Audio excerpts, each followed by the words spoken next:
The November heat pressed down on São Paulo like a heavy blanket as Guilherme de Freitas sat in his apartment, staring at his phone. His mother's message glowed on the screen. "We need to talk about your father's estate. Lunch tomorrow at Restaurante Via Verde, 1 p.m. Please don't be late." It had been 8 months since his father died. 8 months of lawyers, paperwork, and a silence between him and his mother that felt deeper than grief. The inheritance, 7 million reais, approximately 1 million euros, sat frozen in probate court while they navigated the complex web of his father's business holdings and properties. Guilherme rubbed his eyes. At 29, he should have been building his own life, not fighting over his dead father's money. But Marta, his mother, had made everything difficult. Every meeting with the estate lawyers turned into an argument. Every discussion about the will became an accusation. "You coming to bed?" Bianca's voice drifted from the bedroom. His girlfriend of 2 years had been his anchor through all of this. Patient, supportive, understanding when he woke up at 3 a.m., unable to sleep, thinking about his father. "In a minute," he called back, still staring at the message. Something felt off about the invitation. His mother hadn't reached out directly in weeks, communicating only through her lawyer. Why now? Why suddenly wanting to talk face to face? He typed a response. "I'll be there." The next morning dawned gray and humid, clouds gathering over the city like a bad omen. Guilherme dressed carefully, dress shirt, slacks, trying to look presentable for his mother. Marta always judged appearances, especially his. "Are you sure about this?" Bianca asked, watching him button his shirt. She stood in the doorway, arms crossed, her dark eyes worried. "Your mom has been so hostile lately. What if this is just another fight?" "It's a public restaurant," Guilherme said, forcing a smile. "What's the worst that could happen? She yells at me over pasta." But Bianca's concern gnawed at him as he drove across the city. Traffic crawled through the Avenida Paulista, giving him too much time to think. His relationship with his mother had always been complicated. She was controlling, critical, never satisfied with his choices. When he'd started dating Bianca, a kindergarten teacher from a working-class family, Marta had barely hidden her disapproval. His father had been different, warm, encouraging, proud of Guilherme's work as a graphic designer. When cancer took him in March, it felt like losing the only person who truly understood him. Villa Verde occupied a corner lot in the upscale Jardins neighborhood, its entrance marked by carefully manicured topiaries and an awning striped in forest green and white. Guilherme arrived 10 minutes early, parking across the street. Through the restaurant's large windows, he could see white tablecloths and well-dressed diners, everything looking normal and civilized. His phone buzzed. Another message from his mother. "I'm already inside. Table in the back." Guilherme took a deep breath and crossed the street. The restaurant's air conditioning hit him like a wave as he entered, the maitre d' greeting him with a professional smile. "I'm meeting someone," Guilherme said. "Marta de Freitas?" "Ah, yes. This way, please." The dining room stretched deeper than it appeared from outside. Tables arranged in intimate clusters separated by potted palms and decorative screens. The maitre d' led him toward the back, past couples sharing wine, business people hunched over documents, everything seeming perfectly ordinary. His mother sat at a corner table, her back to the wall. At 56, Marta de Freitas still maintained the appearance of someone from São Paulo's upper crust. Expertly styled hair, designer clothes, diamond studs catching the light. She didn't smile when she saw him. "You're late," she said, though his watch read 12:58. "Traffic," Guilherme replied, sitting down across from her. The table was set for 2, water glasses already filled, a bottle of wine breathing between them. "I ordered the house red," Marta said, pouring herself a glass. "I remember you prefer white, but this pairs better with what I've ordered for us." Already controlling the meal. Some things never changed. "So," Guilherme said, determined to keep this civil. "Your message said you wanted to talk about Dad's estate?" Marta took a slow sip of wine, her eyes studying him over the rim of the glass. I've been thinking about the probate situation. This fighting between us, it's what your father would have hated most. The word surprised him. In 8 months, his mother had never once acknowledged that they were fighting, much less suggested reconciliation. I agree, he said carefully. Dad would want us to work this out. I spoke with my lawyer and Marta continued. There's a way to expedite the process. Split everything 50-50, no more arguing over every asset and account. Clean, simple, we both move on with our lives. It sounded too easy. Guilherme had reviewed the will multiple times. His father had left specific instructions about certain properties, particular investments.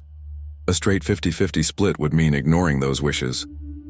What about the beach house in Guarujá? He asked. Dad specifically wanted that to stay in the family, not be sold off. Marta's jaw tightened slightly. We can discuss details, but the principle, equal division, no more fighting, do you agree to that? Before Guilherme could answer, he noticed movement in his peripheral vision. 2 men in casual clothes had entered the dining room, moving past tables with purpose. They weren't dressed like typical Villa Verde clientele. One wore a faded football jersey, the other a rumpled button-down. Something in their body language made Guilherme's instincts flare. They were scanning the room, looking for something, looking for someone. Mom, did you... The men reached their table. Up close, Guilherme could see the cold professionalism in their eyes, the way their hands stayed near their waistbands. Guilherme de Freitas, the one in the football jersey, asked. Who's asking? Guilherme started to stand, but the man's hand came down on his shoulder, pushing him back into his seat with surprising force. Stay calm, the man said quietly. Don't make a scene. Guilherme looked at his mother.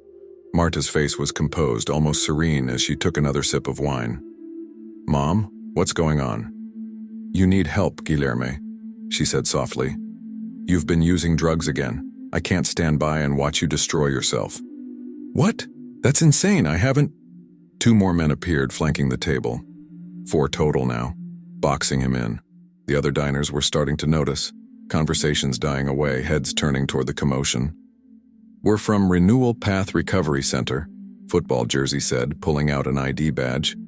Your mother has signed intervention paperwork. You're coming with us for evaluation and treatment. This is crazy. Guilherme's voice rose. I'm not using anything. Mom, tell them. But Marta was already standing, gathering her purse. I love you, Guilherme. This is for your own good. When you're clean and thinking clearly, you'll understand. I am thinking clearly. This is kidnapping. Hands gripped his arms, strong, practiced hands that knew how to control a struggling person. Guilherme tried to pull away, but they lifted him from his chair with coordinated efficiency. The maitre d' appeared concerned but uncertain. Is there a problem? Medical intervention, one of the men said, flashing official-looking documents. All legal and authorized. We'll be leaving now. Call the police! Guilherme shouted to the room. Please, someone call... But the diners looked away, embarrassed, uncomfortable with the scene. This was São Paulo's Hardens neighborhood, where people minded their own business, where a well-dressed woman and professional-looking men with paperwork seemed more credible than a young man shouting about kidnapping. They moved him toward a side exit, his feet barely touching the ground. Guilherme caught one last glimpse of his mother, still standing by the table, watching him being dragged away with an expression he couldn't read. Outside, a white van waited in the alley, its windows tinted dark. The back doors opened, revealing a stripped interior. No seats, just padded walls and restraint straps. Please, Guilherme said, real fear cutting through his anger now. You have to listen to me. I'm not on drugs. Check my blood. Test me right now. I'll prove... Something sharp pricked his neck. The world tilted sideways, colors bleeding together. He felt himself being lifted into the van, the doors slamming shut with a hollow boom that echoed in his fading consciousness. His last thought before darkness claimed him was of Bianca, waiting at home, expecting him back for dinner, having no idea that he'd just disappeared into a nightmare orchestrated by his own mother. Guilherme's consciousness returned in fragments, harsh fluorescent lights burning through his eyelids, the antiseptic smell of industrial cleaning products, voices speaking in low tones somewhere distant. His mouth felt like cotton, his thoughts moving through thick fog. He tried to sit up, but his body wouldn't cooperate. His limbs felt heavy, disconnected, as if they belonged to someone else. Panic spiked through the chemical haze clouding his mind. Where was he? Slowly, the room came into focus. White walls, bare except for a single poster showing a sunrise over mountains with the words, "One day at a time," printed beneath it. A narrow bed with thin sheets. A small window set high in the wall, reinforced glass showing nothing but gray sky. A metal door with no handle on the inside. This wasn't a hospital. This was a cell. Memory crashed back. The restaurant, his mother's cold expression, the men grabbing him, the needle in his neck. How long ago? Hours? Days? Guilherme forced himself to sit up, fighting waves of nausea. He was wearing different clothes now. Gray sweatpants and a white t-shirt, both stamped with Renewal Path in blue letters. His watch was gone. His phone, wallet, keys, everything removed. He stood on shaking legs and tried the door, locked solid. He pressed his face against the small window embedded in the metal, seeing only an empty corridor painted institutional beige. "Hello?" His voice came out rough, throat raw. "Somebody help me. I need to make a phone call." No response. The silence pressed down like a physical weight. Guilherme moved to the high window, trying to see outside, to get any sense of where he was. He could make out treetops, a parking lot with several vehicles, a fence topped with security wire. Beyond that, nothing but forest. No buildings, no landmarks, no clue to his location. The door lock clicked. Guilherme spun around as a woman entered, 40-ish, wearing scrubs and carrying a tablet. A security guard stood in the hallway behind her, arms crossed. "Good, you're awake," the woman said, her tone professionally pleasant. "I'm Nurse Cardoso. How are you feeling?" "How am I feeling? Are you serious?" Guilherme's voice shook with anger and fear. "You people drugged me and kidnapped me. Where am I? What is this place?" Nurse Cardoso tapped notes on her tablet, unfazed by his outburst. "You're at Renewal Path Recovery Center, about 90 kilometers outside São Paulo. Your mother arranged for your admission under emergency intervention protocols." "I don't need intervention. I'm not using drugs. You can test me right now." "We did test you," she interrupted, showing him the tablet screen. Medical forms, all stamped with official-looking seals. Blood work came back positive for cocaine and benzodiazepines. "The combination is extremely dangerous, Mr. de Freitas. Your mother likely saved your life." Guilherme stared at the results, his mind reeling. "That's impossible. I haven't touched cocaine in my life. Those tests are fake or—" He stopped, a horrible realization forming. The wine. At the restaurant. She drugged the wine. Nurse Cardoso's expression didn't change. "That's a common response. Denial, conspiracy theories, blaming family members. It's all part of the addiction psychology. But you're safe here. We're going to help you get clean." "I am clean. This is insane. I have rights. I want to call my lawyer. I want to call my girlfriend." "Patient communication is restricted during the first 72 hours of treatment," Cardoso said, still in that same calm, clinical tone. "It's standard protocol. Too much outside contact during acute withdrawal can trigger relapse or compromise the detoxification process. You can't just hold me prisoner. We're not holding you prisoner. Your mother signed voluntary commitment papers on your behalf under Brazilian mental health statutes. The documents give us legal authority to provide treatment for up to 30 days, with possible extension if our medical team determines you remain a danger to yourself." Guilherme felt the walls closing in. 30 days. His mother had trapped him here for 30 days, and it was all legal, carefully planned. The lunch invitation, the fake drug test, the paperwork, she'd orchestrated everything. But why? Just to win the inheritance fight? "I need to speak to a judge," Guilherme said, trying to keep his voice level. "I have the right to challenge this commitment." "Of course. We'll schedule a judicial review for next week. Until then, you'll participate in our standard treatment program, group therapy, individual counseling, medical monitoring. The first few days are usually the hardest as the drugs leave your system. There are no drugs in my system, except whatever you people injected me with. Nurse Cardoso made another note. Aggression and paranoia, also common in early withdrawal. I'm going to give you something to help you rest. No, wait. But she was already preparing a syringe from a locked case on her belt. The security guard stepped into the room, ready to assist if needed. This is just a mild sedative, Cardoso said. Help you get through the worst of the anxiety.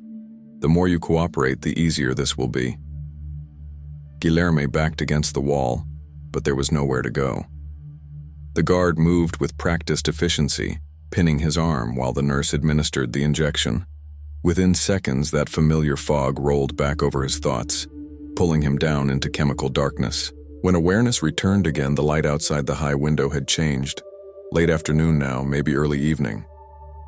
Guilherme's internal clock was completely scrambled. How many times had they drugged him? How much time had passed? This time, he remained still, letting his mind clear as much as possible before moving. He needed to think, to plan. Panicking and shouting had accomplished nothing except getting him sedated again. His mother had done this.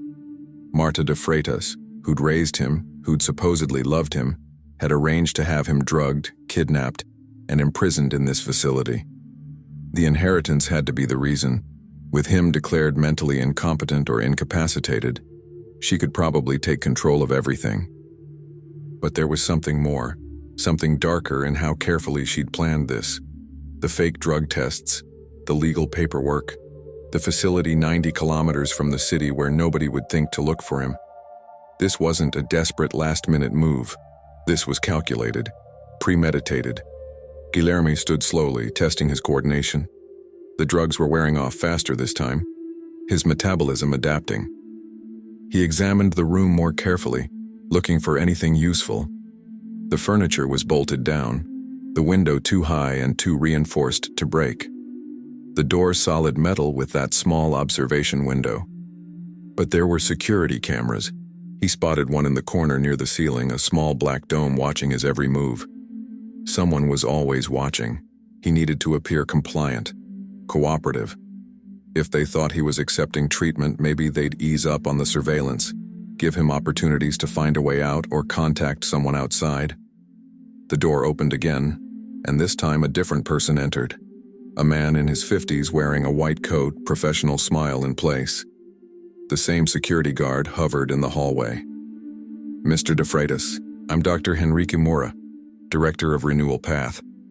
I wanted to check on you personally. He pulled up a plastic chair and sat down, maintaining careful distance. I understand this is difficult. Nobody wants to admit they need help with addiction.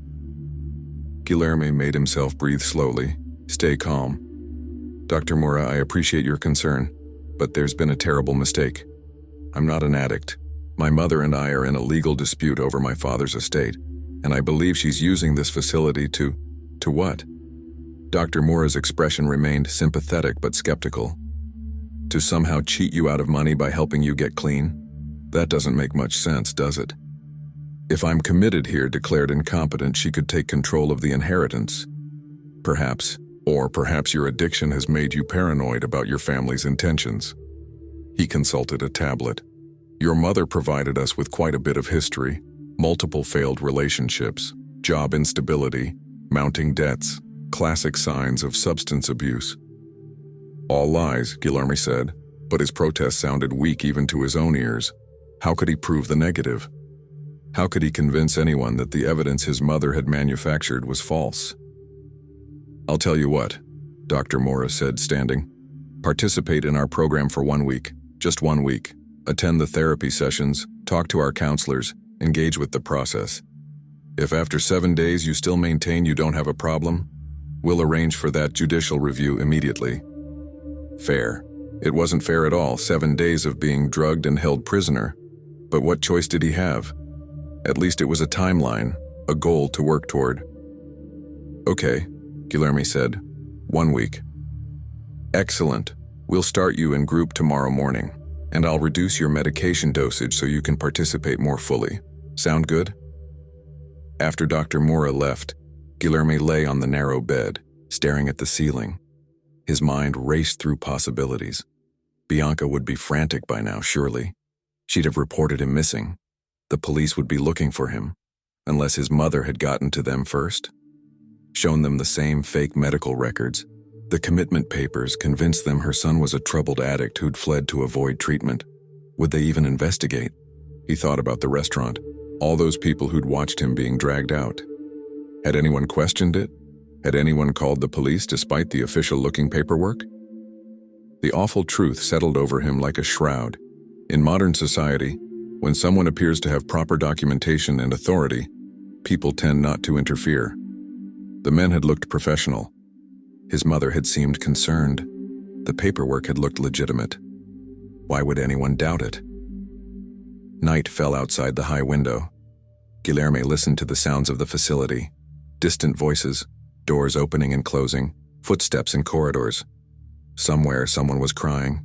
Somewhere else someone was screaming. How many people here were genuinely seeking help for addiction? And how many were like him? Trapped by family members, by circumstance, by a system that could be manipulated by anyone with money and determination. His mother had money. She definitely had determination. And apparently, she had no conscience about using her own son as a pawn in whatever game she was playing. Guilherme closed his eyes, but sleep wouldn't come despite his exhaustion. Somewhere out there, Bianca was looking for him. He had to believe that. She was smart, persistent, stubborn when she needed to be. She wouldn't just accept that he'd disappeared. He just had to survive until she found him. Stay alert. Stay sane. Don't let them drug him into submission. Find a way to get a message out. 1 week, Dr. Mora had said. Guilherme would play along, seem cooperative, but he'd also be watching, waiting, looking for any opportunity. Because one thing was certain. If his mother had gone this far, if she'd actually arranged to have him kidnapped and imprisoned, then something much bigger than a simple inheritance dispute was at play, and whatever it was worth committing crimes to hide. Guilherme needed to find out what, before his mother's next move put him somewhere even harder to escape from. Bianca Santos checked her phone for the 100th time, the screen showing 9:47 p.m. and no new messages. Guilherme should have been home 6 hours ago. The lunch with his mother was supposed to end by 3 at the latest. She sat in their apartment, surrounded by the comfortable chaos of their shared life. His graphic design work scattered across the dining table, her kindergarten lesson plans on the coffee table, photos of them smiling on the walls. Everything normal, except for his absence. At first, she'd assumed the meeting with Marta had gone long. Mother and son working through 8 months of tension over the estate, maybe finally finding common ground. She'd even felt hopeful. By 6 o'clock, hope had shifted to concern. She'd called twice, both going straight to voicemail. Texted, no response. By 8 o'clock, concern had become fear. Now approaching 10, fear was becoming certainty that something was very wrong. Bianca called Guilherme's phone again. It rang once, then cut to voicemail, which meant either the battery had died or someone had turned it off. She pulled up the location tracking they'd set up on each other's phones months ago, mostly as a safety precaution given São Paulo's crime rates. The app showed his last known location, Restaurante Vila Verde in Jardins, last updated at 1:04 p.m. Then nothing, as if he'd simply vanished. She grabbed her keys and purse, her kindergarten teacher's mind already organizing a plan of action. First, check the restaurant, then hospitals, then police. She refused to consider worse possibilities, refused to let her imagination spiral into the darkest scenarios that São Paulo could offer. The drive to Jardins took 30 minutes through evening traffic. Bianca had only been to Vila Verde once before, when Guilherme had taken her there for her birthday. Fancy place, expensive, the kind of restaurant his mother would choose, somewhere upper class enough to reflect well on the family. She parked across the street and practically ran inside. The dinner service was in full swing, well-dressed patrons enjoying their meals, everything elegant and orderly. "Excuse me," Bianca said to the maitre d', trying to keep her voice steady. "My boyfriend had lunch here today with his mother, Guilherme de Freitas. I need to know if anyone saw what happened to him." The maitre d's expression shifted, recognition followed by discomfort. "Ah, yes, there was an incident this afternoon." "What kind of incident?" "Perhaps you should speak with the manager." He gestured to a woman in a dark suit near the back of the dining room. "Ms. Pacheco handles sensitive matters." Ms. Pacheco listened to Bianca's questions with professional sympathy, then led her to a quiet corner near the kitchen entrance. "I understand you're worried," Ms. Pacheco said carefully. "What happened at lunch was unfortunate, but everything appeared to be legitimate." "Legitimate, what does that mean?" "Mr. de Freitas became agitated during his meal. There was some kind of family intervention. Medical professionals arrived with proper documentation. They said he required immediate treatment for substance abuse issues." The words hit Bianca like a physical blow. "That's impossible. Guilherme doesn't use drugs. Who are these people?" They showed credentials from a recovery facility, Renewal Path, I believe it was called. They had legal paperwork signed by his mother, authorizing emergency treatment. "Where did they take him?" Ms. Pacheco's expression grew more guarded. "I'm not certain I should share details about a private medical situation. He's my boyfriend." Bianca's voice rose despite her efforts to stay calm. "His phone is off. He's disappeared, and you're telling me strangers dragged him out of your restaurant. I need to know where he is." Other diners were starting to glance their way. Ms. Pacheco lowered her voice. "The men said they were taking him to their facility for evaluation. I don't have an address. The mother left separately, maybe 15 minutes after they did. I'm sorry, but that's all I know." Bianca felt tears threatening but forced them back. She couldn't break down, not now. Guilherme needed her clear-headed and focused. "Did anyone call the police?" "The staff considered it, but the documentation seemed official, and Mrs. de Freitas was very composed. She said her son had been struggling with addiction and needed help. It appeared to be a legitimate medical intervention." "It's not legitimate," Bianca said firmly. "Guilherme doesn't have a drug problem. This is something else. Something to do with his father's estate." She pulled out her phone and called the police right there in the restaurant, reporting Guilherme as missing and potentially kidnapped. The officer who took the report sounded skeptical, but promised to file it and send someone to take her statement. 2 hours later, sitting in a police station in Pinheiros, Bianca faced a tired detective who clearly had more pressing cases to worry about. "Ms. Santos," Detective Oliveira said, reviewing her report, "I understand you're concerned, but from what you've described, this sounds like a family intervention for drug treatment, not a kidnapping. He doesn't use drugs. Have you lived with Mr. de Freitas for a long time?" 2 years. "And in that time, have you noticed any unusual behavior, mood swings, financial problems, time unaccounted for?" Bianca wanted to scream. Instead, she forced herself to explain calmly. "Guilherme's father died 8 months ago. There's a large inheritance, 7 million reais. His mother has been fighting him over it. This whole drug story is fabricated so she can take control of the estate." Detective Oliveira made notes, but his expression remained doubtful. "That's a serious accusation. Do you have any evidence of this alleged conspiracy?" "Evidence?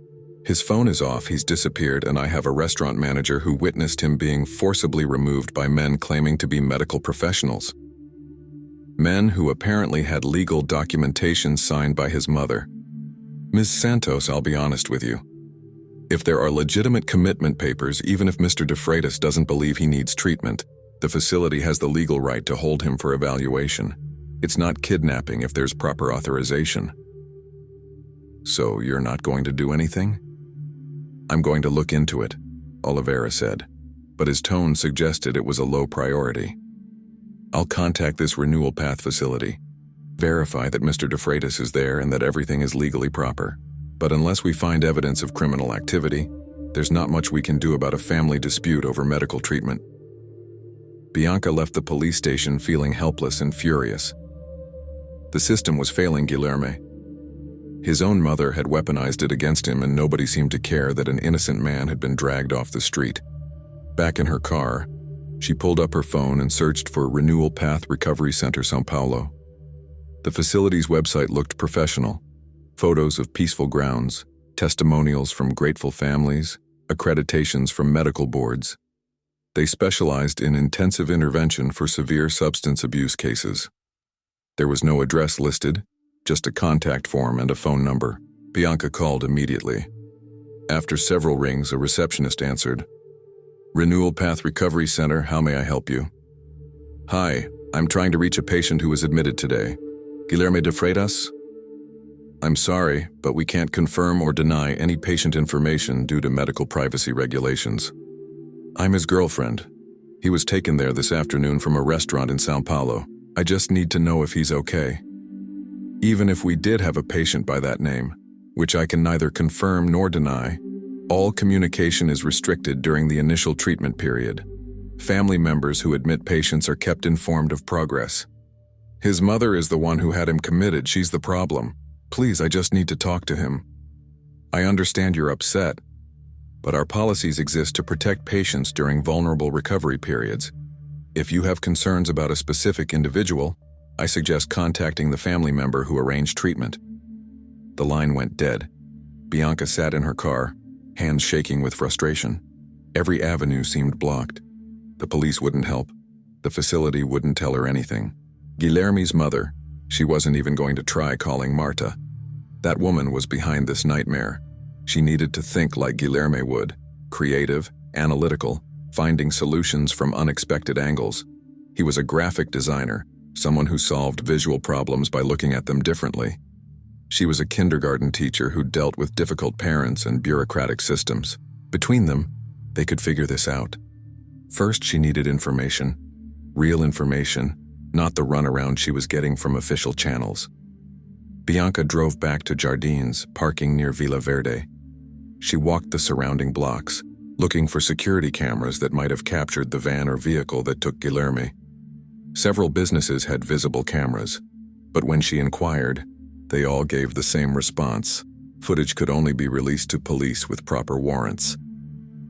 She returned to the restaurant, hoping the dinner shift might have different staff willing to talk. This time, she approached a young server who was taking a break near the back entrance. Excuse me, were you working the lunch shift today? The server, maybe 22 with tired eyes, nodded. Yeah, why? Bianca explained quickly. The server's expression changed from wary to sympathetic. I remember that, he said quietly, glancing around to make sure no managers were listening. The guy getting dragged out. It seemed wrong, you know? He was screaming about being kidnapped, but everyone just looked away. Did you see what kind of vehicle they put him in? White van, no windows in the back. They pulled into the alley behind the restaurant. I was taking out trash and saw them loading him inside. He looked terrified. Did you happen to see a license plate? The server shook his head. Sorry, but I remember thinking the whole thing felt off. The guy was clearly scared, and his mother just stood there watching like it was nothing. What kind of mother does that? One who cares more about money than her own son, Bianca said bitterly. If you remember anything else, please call me. She handed him a business card with her number. As she drove home through the late-night São Paulo traffic, Bianca's mind worked through possibilities. The facility had to be within a few hours of the city. They wouldn't risk a long transport with a struggling patient, somewhere relatively remote, given the lack of specific address information. Back at the apartment, she opened Guilherme's laptop. They shared passwords, no secrets between them. She searched his email for any mention of Renewal Path or his mother's recent communications. Nothing in recent messages. But in his trash folder, she found something interesting. An email from 3 weeks ago. Deleted but not permanently erased. It was from his father's estate attorney, warning Guilherme that his mother had been making inquiries about having him declared mentally incompetent. The attorney had advised Guilherme to document everything, to be careful in all interactions with Marta. There was a suggestion to get a medical evaluation to prove he was of sound mind, just in case. Guilherme had never mentioned this email to Bianca. Probably didn't want to worry her with how far his mother's schemes extended. But now Bianca understood. This wasn't a sudden act. Marta had been planning this for weeks, maybe longer. The lunch invitation wasn't about reconciliation. It was the endgame of a carefully constructed trap. Bianca pulled up social media and began searching for anyone who'd ever mentioned Renewal Path Recovery Center. Patient reviews, employee complaints, any information that might give her a physical location. She found a blog post from 2 years ago, an anonymous account from someone claiming their family member had been held against their will at a facility matching Renewal Path's description. The post mentioned being in the mountains outside São Paulo, maybe toward Campos do Jordão. It wasn't much, but it was a direction, a starting point. Bianca opened Google Maps and began studying the geography between São Paulo and Campos do Jordão. Lots of forest winding mountain roads scattered small towns. Finding one facility in all that territory would be like searching for a needle in a haystack. But she'd find it. She'd search every road if she had to. Her phone buzzed. Detective Oliveira calling back. Ms. Santos, I made some inquiries. Renewal Path is a licensed facility, and they've confirmed they have a patient matching Mr. De Freitas's description. The commitment papers are legally valid, signed by his mother as next of kin. So he's there. Where is it? They wouldn't provide a specific address. Apparently that's to protect patient privacy and prevent unwanted visitors during treatment. I'm sorry, but unless there's evidence of abuse or illegal detention, my hands are tied. The legal system says his mother had the right to commit him for evaluation.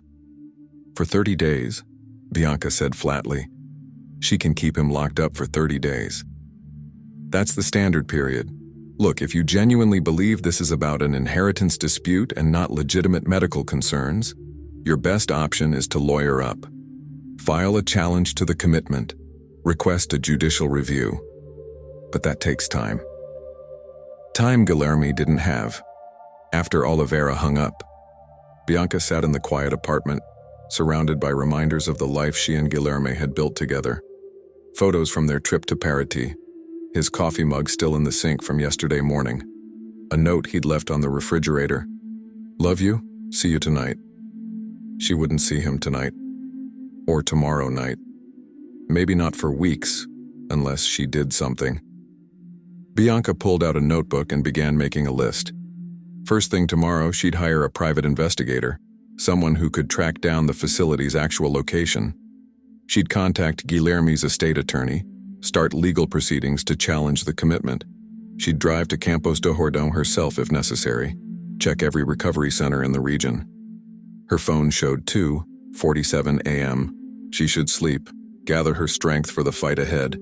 But instead she stared at Guilherme's contact photo on her screen, him laughing at something she'd said, eyes bright with joy, and made a silent promise. I'm coming for you, whatever it takes. Your mother might have money and lawyers and connections, but she doesn't have what we have. She doesn't understand that some people don't give up on the ones they love. Bianca finally closed her eyes, but sleep was fitful, filled with images of Guilherme trapped somewhere, calling for help that wasn't coming. She didn't know it yet, but Guilherme was indeed calling for help. And in a few days, against all odds, one of those calls would finally reach her. Guilherme's first full day at Renewal Path began at 6 a.m. with fluorescent lights blazing to life, and a voice over the intercom announcing breakfast in 30 minutes. He'd barely slept, his mind too wired with adrenaline and residual medication, his body still adjusting to the chemical assault of the past 48 hours. The facility operated on rigid schedules. Breakfast at 6:30, group therapy at 8, individual counseling at 10, lunch at noon, recreation time at 1, more therapy at 3, dinner at 5, lights out at 9, every hour accounted for, every movement monitored. Guilherme shuffled to the cafeteria with 15 other patients, all wearing the same gray sweatpants and white t-shirts, stamped with the Renewal Path logo. The dining hall had the institutional feel of a prison or psychiatric ward. Long tables bolted to the floor, plastic trays, food served by staff behind protective glass. He sat alone, picking at scrambled eggs that tasted like cardboard, and studied his surroundings. The other patients ranged from late teens to middle-aged. Some looked genuinely ill, trembling hands, hollow eyes, the physical markers of addiction. Others, like him, seemed disturbingly normal, alert, watching. How many others had been trapped here by family members or circumstance? First day, a voice beside him. Guilherme looked up to see a man in his 30s, thin and wiry, with sharp eyes that suggested intelligence despite the institutional uniform. Second day, technically, Guilherme replied. Spent the first one mostly unconscious. Yeah, they do that. I'm Rafael. He offered a hand. Been here 3 weeks. Guilherme. 3 weeks? That's the whole commitment period. Was supposed to be. My brother keeps extending it. Says I'm not ready to leave. Rafael's tone was bitter. Convenient since he's trying to take over the family business while I'm locked up in here. Guilherme felt a spark of recognition. Your family put you here? Emergency intervention. Same as you, probably. They claimed I was using, showed fake medical records, got me committed. By the time I could challenge it in court, they'd already started dismantling everything my father built. Can't you just tell the doctors you're not actually an addict? Rafael laughed without humor. You think they care? They get paid either way, and if you protest too much, they just increase your medication, make you too foggy to argue. The real trick is to play along, seem cooperative, participate in therapy, say what they want to hear. Then maybe they'll ease up on the surveillance. It matched Guilherme's own strategy, but hearing someone else articulate it made the situation feel even more surreal. How many people were imprisoned in places like this, trapped by legal technicalities and family manipulation? The group therapy session was held in a room with chairs arranged in a circle, walls decorated with motivational posters about recovery and healing. Dr. Moura facilitated, his professional smile never wavering as he encouraged patients to share their struggles. Most of the group seemed genuinely engaged, talking about their addictions, their relapses, their attempts to rebuild their lives. Guilherme listened, feeling like an imposter. These people had real problems. He was just caught in his mother's web. When Dr. Moura turned to him, Guilherme chose his words carefully. I'm still processing being here, he said. My mother thinks I have a problem. I'm not sure I agree, but I'm willing to listen, to understand her perspective. It was vague enough to seem compliant without admitting to anything. Dr. Moura nodded approvingly. That's an excellent first step, Guilherme. Openness to examination is crucial. Denial is often the biggest obstacle to recovery. After group, Guilherme was taken to a small office for individual counseling. The therapist, a woman named Dr. Silva, reviewed his file, or rather, the fabricated file his mother had created. I see your mother documented several incidents, Dr. Silva said. Erratic behavior, financial irresponsibility, aggressive outbursts. When did you first notice these issues affecting your relationships? I didn't, Guilherme said firmly, because they're not real. My mother and I are in a legal dispute over my father's estate. Everything in that file is designed to make me look unstable so she can take control of the inheritance. Dr. Silva made notes, her expression neutral. Family conflicts around money can certainly be stressful. Sometimes that stress can trigger or exacerbate substance abuse issues. I don't have substance abuse issues. The blood tests suggest otherwise. The blood tests are fake, or the wine was drugged. Please, you have to listen to me. But Dr. Silva's expression had shifted to that same patient sympathy all the staff wore when patients protested. The look that said, we hear this all the time, and it's always denial. Guilherme forced himself to calm down. Getting agitated would only reinforce their narrative about his instability. He needed to stay composed, seem rational, wait for opportunities. The next few days blurred together in an exhausting routine. Therapy sessions where he had to carefully balance cooperation with maintaining his innocence. Meals with other patients, some of whom shared their own stories of family betrayal and legal manipulation. Recreation periods in a small courtyard where security cameras tracked every movement. Rafael became something of an ally, teaching Guilherme the unwritten rules of survival in the facility.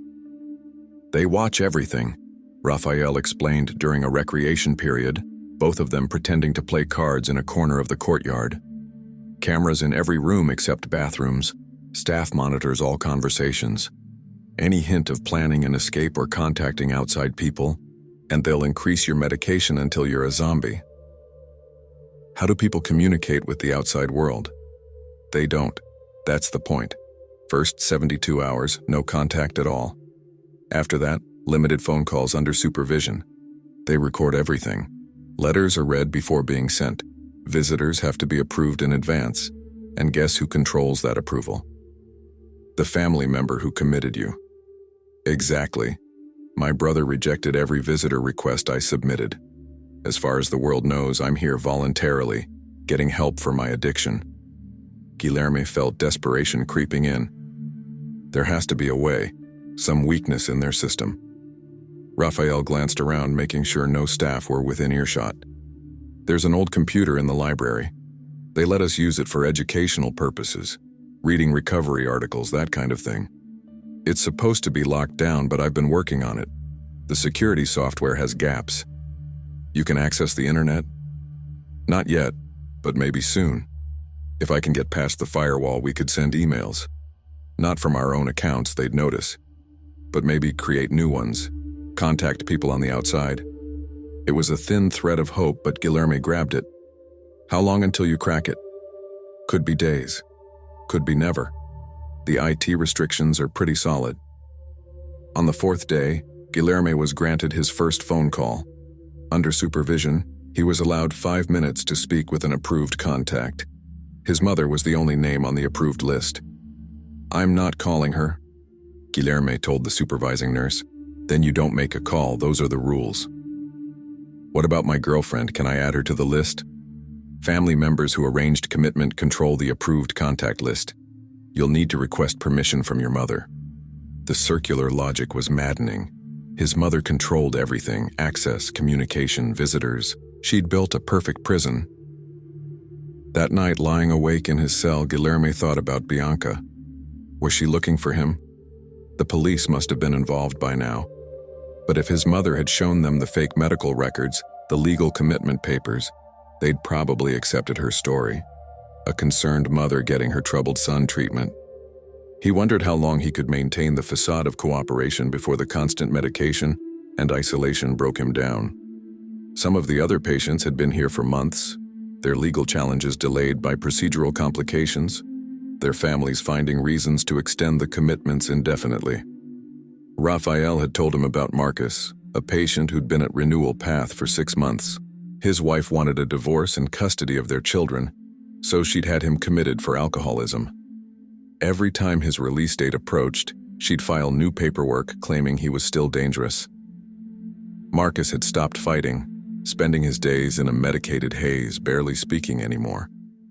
Guilherme couldn't let that happen to him. He had to stay sharp, stay alert, wait for his chance. That chance came on the 7th day during library time. The facility's library was small, a converted office with a few shelves of recovery literature and self-help books. In the corner sat the computer Rafael had mentioned, an old desktop that looked like it dated from the early 2010s, its security software probably equally outdated. Guilherme approached casually, aware of the camera in the corner. He sat down and navigated to the approved websites, articles about addiction recovery, testimonials about treatment success. Boring, monitored, useless. But he noticed something. When he tried to access a restricted site, the error message that appeared included a timestamp and a system path.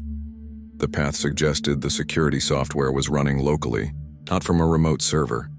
His graphic design work had given him basic coding knowledge, not enough to be a hacker, but enough to recognize vulnerabilities. He spent the library period that day just observing, learning the computer's patterns. The next day he tried something simple, right-clicking in certain areas, checking if there were hidden menus the security software hadn't completely locked down. On the 3rd library visit he found it, a backdoor in the browser's developer console, accessible through a specific key combination that the outdated security software didn't block.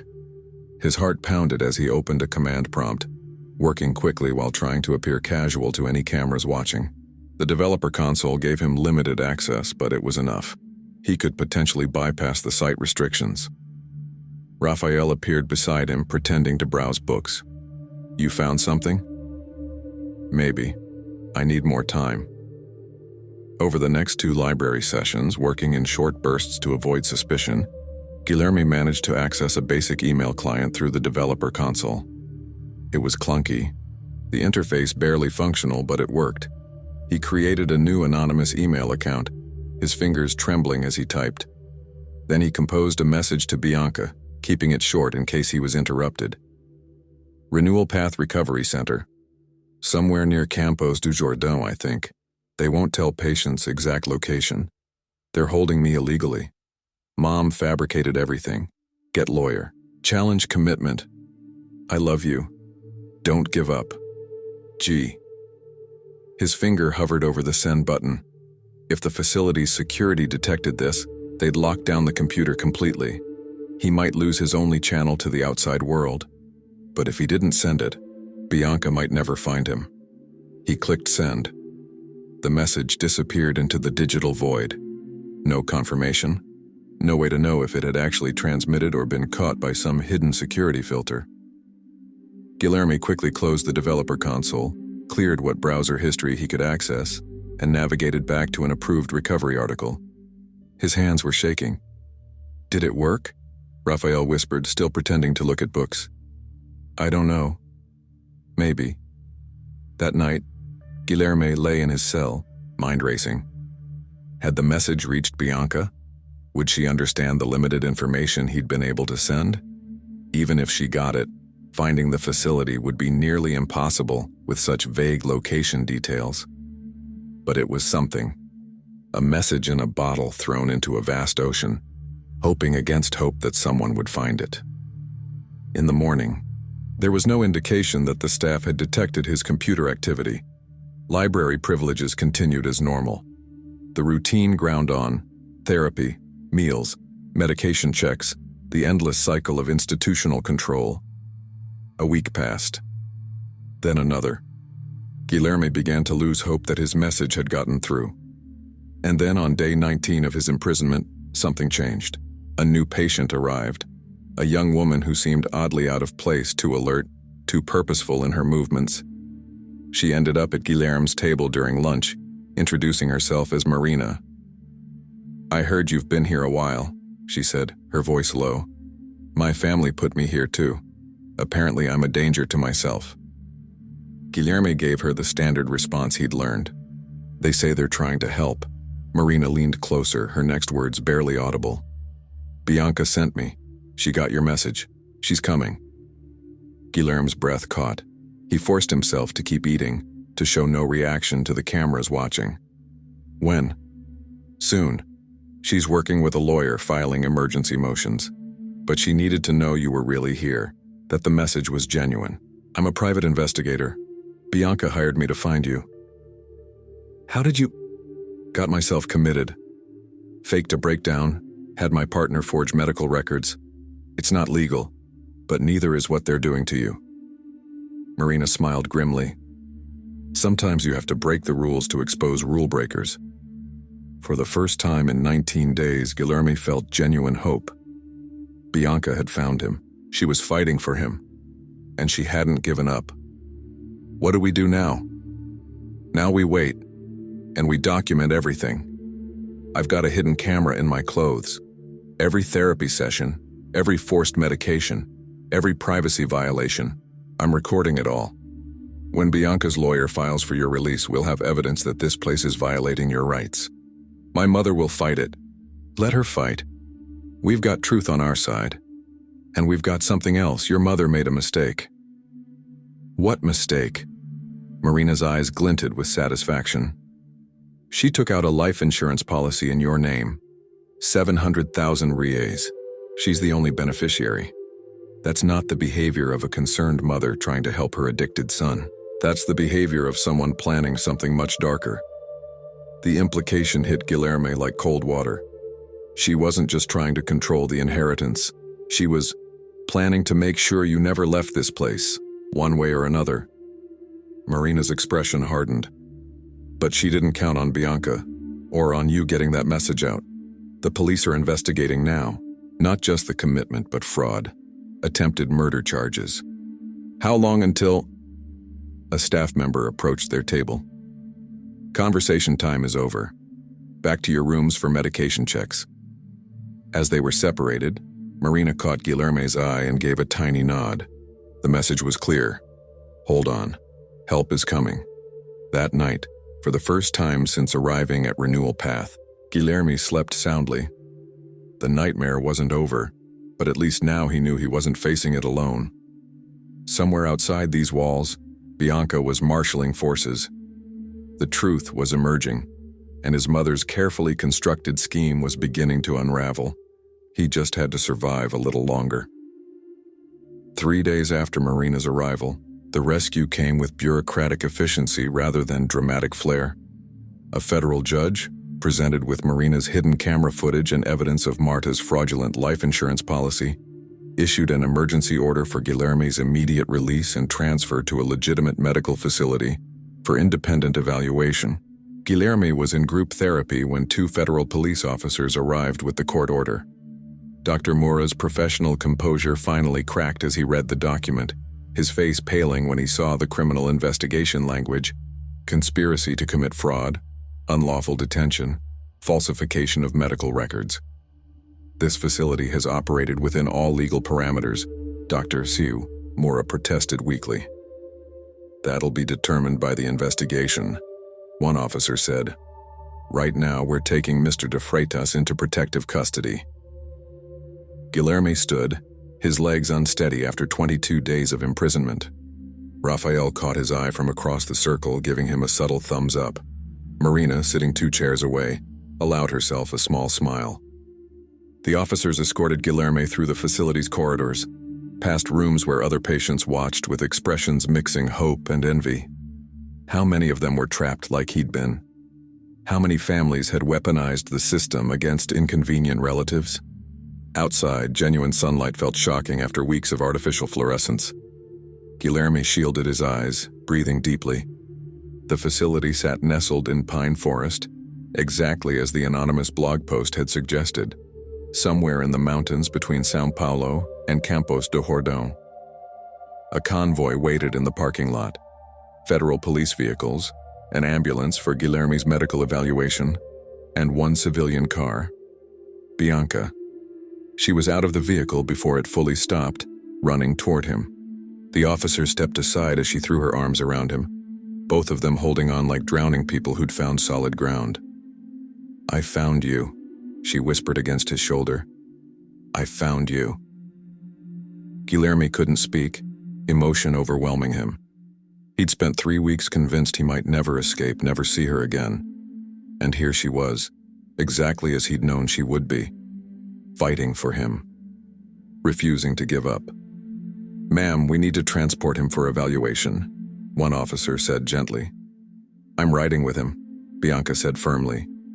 Not a request. The officer nodded. Of course. In the ambulance, with Bianca holding his hand, Guilherme finally asked the question that had been burning in his mind. My mother, where is she? In custody, Bianca said, her voice hard. Once we found the life insurance policy, everything unraveled. The police discovered she'd been planning this for months. Fake medical records, bribed staff at Renewal Path, forged documents, and the insurance policy. Her voice caught. Guilherme? She was planning to have you declared permanently incapacitated, or worse. The implication hung heavy between them. His own mother had been willing to destroy him completely for money. The inheritance? He asked. Frozen pending investigation. Your father's estate attorney has filed emergency motions to protect the assets. Marta won't see a penny of it now. At the hospital in São Paulo, doctors conducted comprehensive evaluations. Blood tests came back clean. No drugs in his system beyond the sedatives Renewal Path had administered. Psychiatric evaluation found him mentally sound, no evidence of instability or addiction. Every piece of his mother's fabricated narrative crumbled under objective scrutiny. Detective Oliveira, The same officer who'd initially dismissed Bianca's concerns came to take Guilherme's statement. He had the decency to look embarrassed. "I owe you both an apology," he said. "I should have investigated more thoroughly from the beginning." "You should have believed me," Bianca said coldly, "when I told you something was wrong." "You're right. I failed you both." Oliveira turned to Guilherme. "Your testimony is crucial for the prosecution. Your mother is facing multiple felony charges: kidnapping, fraud, attempted murder. With your statement and the evidence we've gathered, she's looking at significant prison time." Guilherme thought about the woman who'd raised him, who'd sat calmly in that restaurant watching strangers drag her son away. Had she always been capable of this, or had grief and greed twisted her into something unrecognizable? "I'll testify," he said quietly. "Whatever it takes."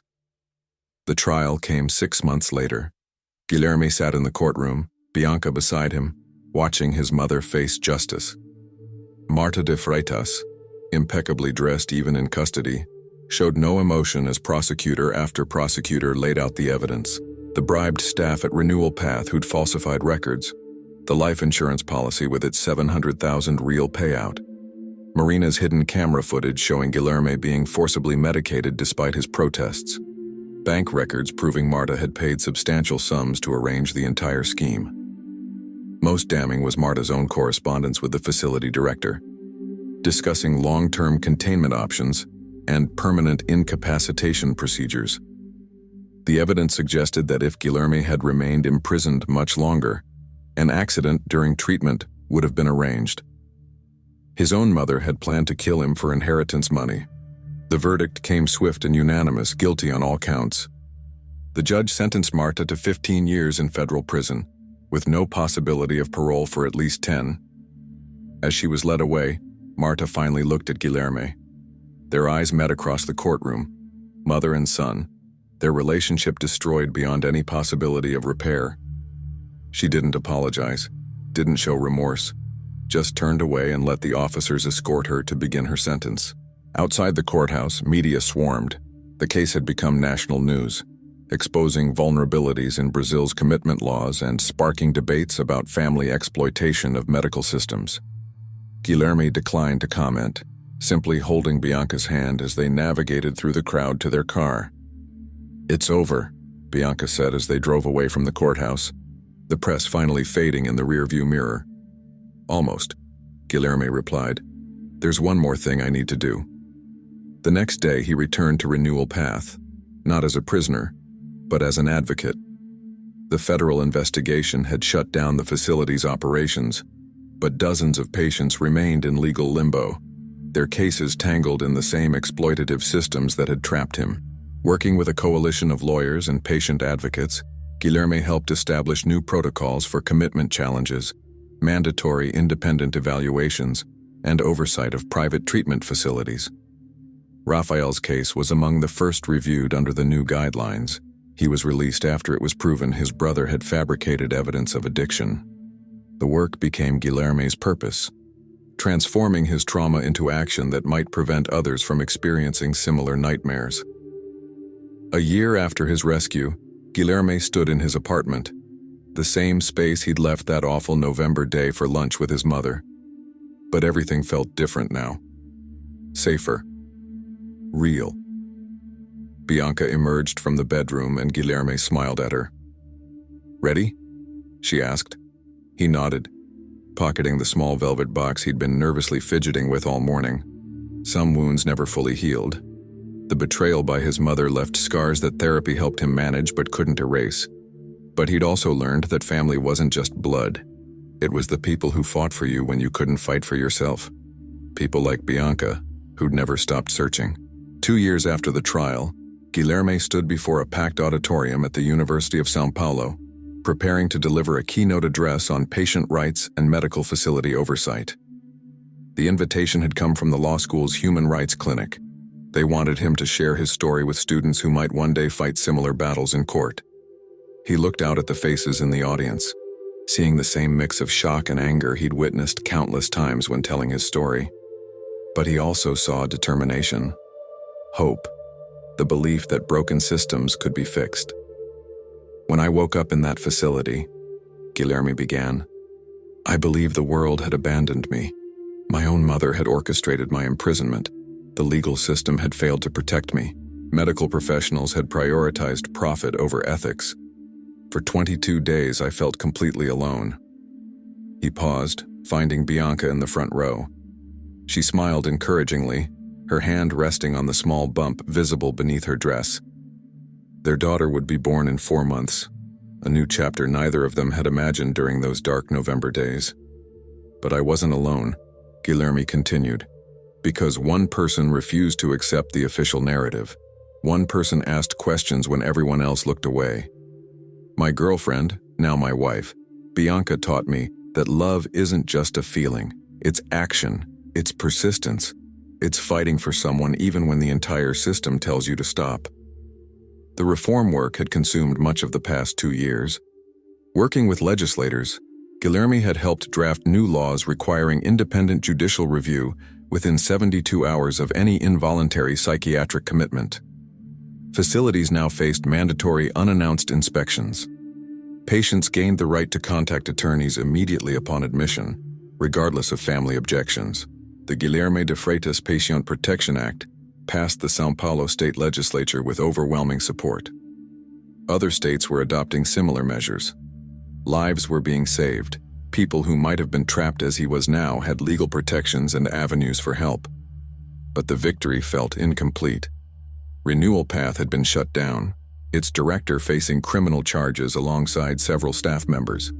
Yet dozens of similar facilities still operated in legal gray areas, and families continued to weaponize the medical system against inconvenient relatives. The work isn't finished, Guilherme told the students. Every week I receive messages from people trapped in situations like mine. Adult children imprisoned by controlling parents, spouses committed by partners seeking divorce advantages, elderly family members warehoused in facilities while relatives drain their assets. The system has improved, but it's far from perfect. During the question period, a young woman raised her hand. Mr. de Freitas, have you had any contact with your mother since the trial? Guilherme had expected the question. It came up at every speaking engagement. No, and I don't plan to. Some betrayals are unforgivable. My mother made calculated decisions to destroy me for financial gain. She showed no remorse, even when confronted with evidence of what she'd done. That's not someone I want in my life or near my family. The inheritance money, what remained after legal fees and the investigation, sat in trust funds. Part of it funded the patient advocacy foundation Guilherme had established.